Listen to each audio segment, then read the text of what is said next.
Hello everyone, this is Deshpande. Welcome you back for the business study online classes. In today's class, we are going to learn about exporting and importing. In the previous class, I have explained you about when I explained about scope of international business. The first point was regarding export and import. In detail, we are going to study about what is this exporting and importing. So in simple language, when it comes to exporting, it refers to sending goods and services from home country to foreign country, whereas in similar, when importing is the purchasing foreign goods and bringing them into the one's home country. This is called as a meaning of exporting and the importing. So now let us look at what are the major advantages are there when it comes to exporting and importing. So when you in the previous class I have explained you that if you want to enter into international market, you need to find one way through that: exporting, importing, franchising, joint venture, licensing. So these are the many ways are there. In that, this was the one of the way, exporting and importing. So let's look at what are the advantages of it. The first advantage says, as compared to other mode of entry, exporting and importing is the easiest way of gaining entry into international market. It is less complex and active than the setting up and managing joint venture or wholly owned subsidiary abroad. Now, one of the easiest way to understand and to deal the transaction, that is exporting and importing, with the help of easiest way, which you can goods, you can send it out, you can buy the goods. So those things can be easily taking place when it comes to the exporting and importing. Then second point says, exporting and importing is a less involving in sense that business firms are not required to invest the much time and money as it is needed when they desire to enter into joint venture or set up manufacturing plant and facilitate host country. See, when it comes to exporting and importing, they are involved in a business activity. They do not want the much time spent on the other activities. So that is what, for those people, this is becoming a very easiest way to send the goods and receiving the goods. Not much complicated and involved, that easily the transactions can be done. Since exporting and importing does not require much investment in foreign country, export to foreign investment risk is nil or much lower than that is present when the firms opt for other mode of entry in international business. Compared to other modes of entry, this will become a very cheapest is a very less cost it will become. Once they try to understand the foreign investors, when they understand the foreign customer, when the foreign will understand the home country customer, that become easy for them to do the transactions. So now let us look at what are the limitations are there when it comes to exporting and importing. See, when it comes to the limitation part, since the goods physically move from one country to another, exporting and importing involves additional packaging, transportation and insurance cost.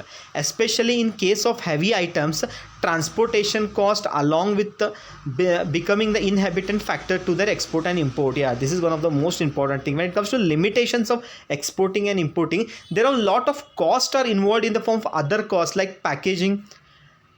You need to do it. For that additional cost you have to spend.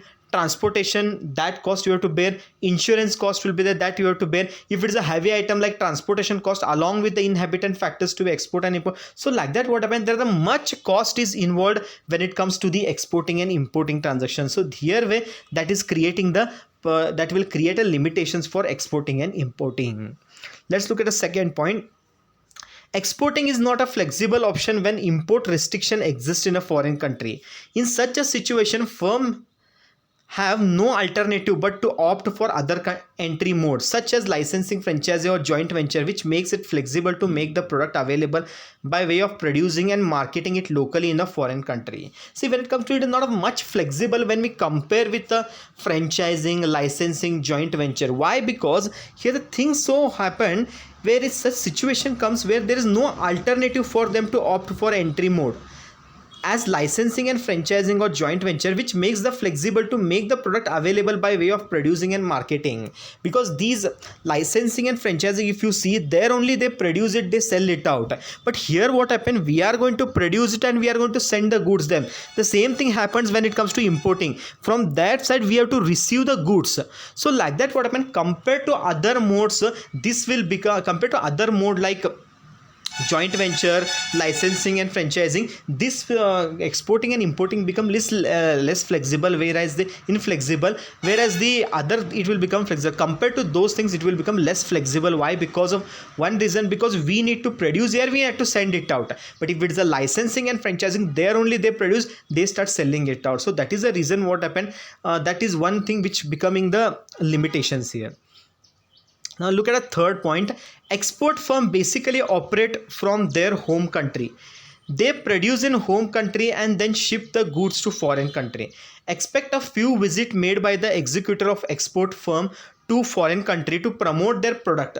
The export firm is generally do not have much contract with the foreign market. This put the export firm into disadvantageous position, vice versa, and the local firm which may very near the customers are able to better understand and serve them. So if you see the third point, what the basically it says about that key, export firm are basically operate from home country. It's basically operate from home country. From home country the goods is going to produce, and that through ship we are going to send it to other nation. Due to this, what happened, somewhere about we will not able to come to know the foreign country market, what exactly market is there, who is that particular person, who is taking from, who is selling. So in detail we will not able to come to know, even in same place with the importing also. When they produce it, or they will send it to home country, but exactly through ship it's going to come, but exactly we are not able to understand how the market is all about, how the local market is there, whom they are selling our product.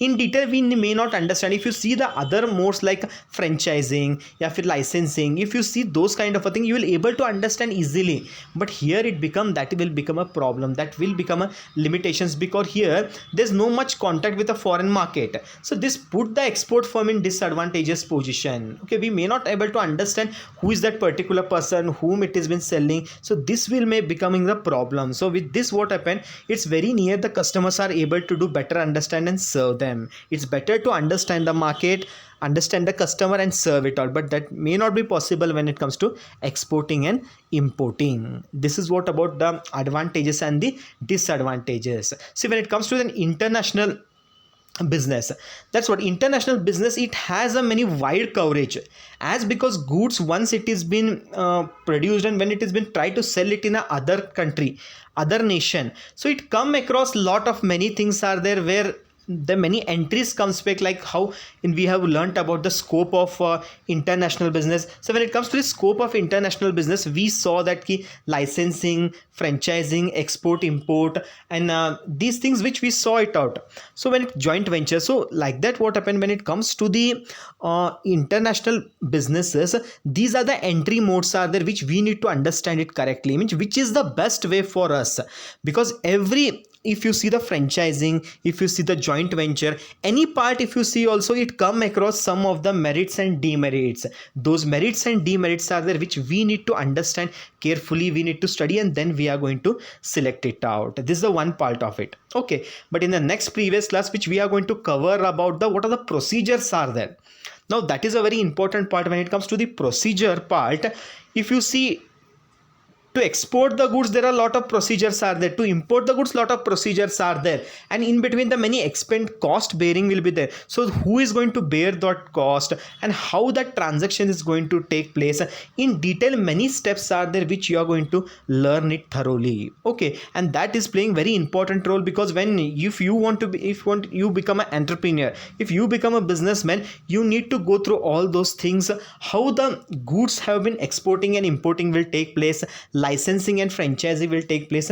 This is one which play a very important role, and which you need to study it carefully. Okay, so in the next class we are going to cover the further part, like procedure of imports and procedure of export in detail, the step by steps which will be there in detail, we are going to study it out. Okay, so I hope that today's concept you have understood the what is exporting and importing, advantages of it and disadvantages of it. Okay, thank you.